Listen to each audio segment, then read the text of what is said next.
Hey, what's up, everybody? Yeah, OJ died last week. That was pretty crazy, right? Yeah. Yeah, it was more crazy the way he crashed the internet. Yeah, basically, the second he died, half of America got online and was like, who the fuck is OJ Simpson? Yeah, I was watching this Bigfoot documentary the other day. I was struck at how dedicated these Bigfoot hunters were, you know? So devoted to something that might not even be real. Like comedians in their careers. And last April 4th, it was a new holiday. It's called National Burrito Day. It's pretty cool. I like burritos. And then the very next day, April 5th, it's now National Toilet Clogging Day. Did you guys see that boat that crashed into that bridge over in Baltimore? Yeah. Yes. That's pretty crazy, right? Yes. It was a Francis Scott Key Bridge.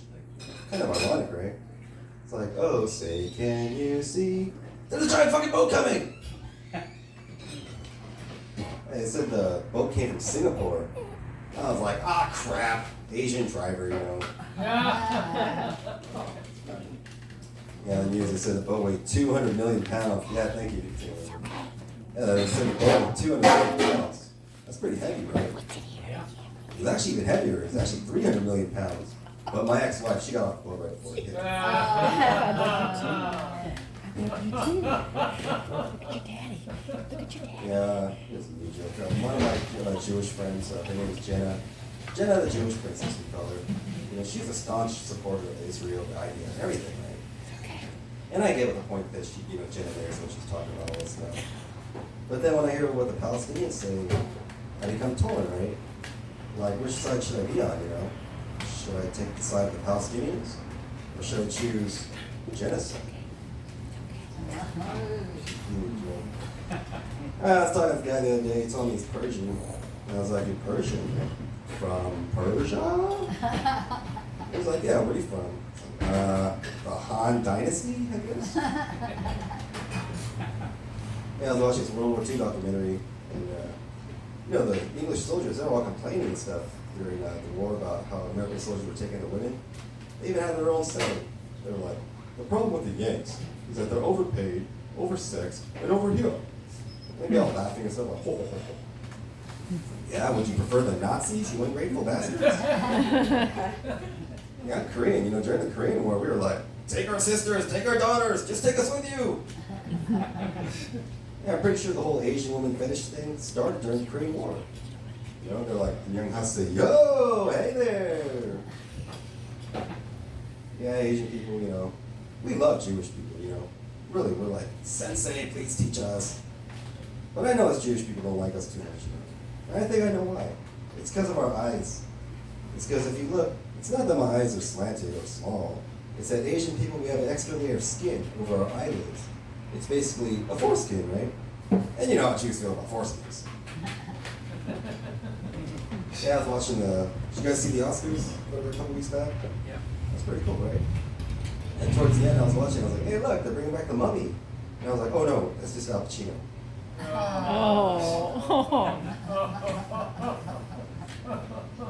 Yeah, I was in the United States Army, 1st Cavalry Division, Fort Hood. It was pretty cool, you know. It was weird being the only Asian person there. And every day, people were just looking at me like, are we supposed to shoot this guy? It's pretty cool being there. You get some good benefits. I'd say the best benefit is the ability to give old men hard-ons. Yeah, old men, they love hearing Army stories. And it doesn't matter what race they are. I guess because it makes them feel younger, it gives them hope for the future or something. But if I meet some old men at a park and I start telling them Army stories, then he'll come all over me. God. Okay. Yeah, I noticed some anti-gay cultures are actually quite gay. Like Arab culture, for instance, right? You know, they're notorious for being harsh on their LGBTQ, yet Arab men openly hold hands on the street. Like, how hypocritical is that, right? They're like, don't act gay!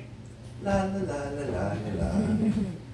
And Russians, too, are like world famous for being violent towards the LGBTQ. But I was watching the Olympics once, and this gymnast, Russian gymnast, after he finished his jump ring, instead of high-fiving his teammate, he kissed him on the mouth. It was just a peck either. They were like really going at it. We ain't no tolerant homosexual in Russia. Come, Vladimir. That's, I know it's like men in other cultures seem to enjoy a level of intimacy with each other that we just lack out here. And I've seen a little bit of it, because I was in the army, right? The army's very anti-gay. You guys are so gay.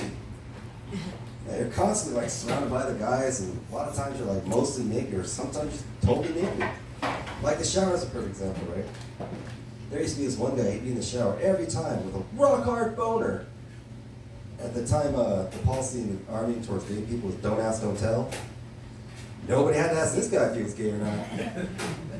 No, knocking over shampoo bottles and shit. Yeah, it's shocking, you walk in the shower and you're like, what the fuck? Eddie, soldier! Yeah. You're supposed to be hardcore in the army, but not that hard. Not that core. Oh, that's by my tongue. Thanks, my name's Iwano. He got excited when you did the kissing thing. He thought you were calling him. We got a review from the dog? Yeah.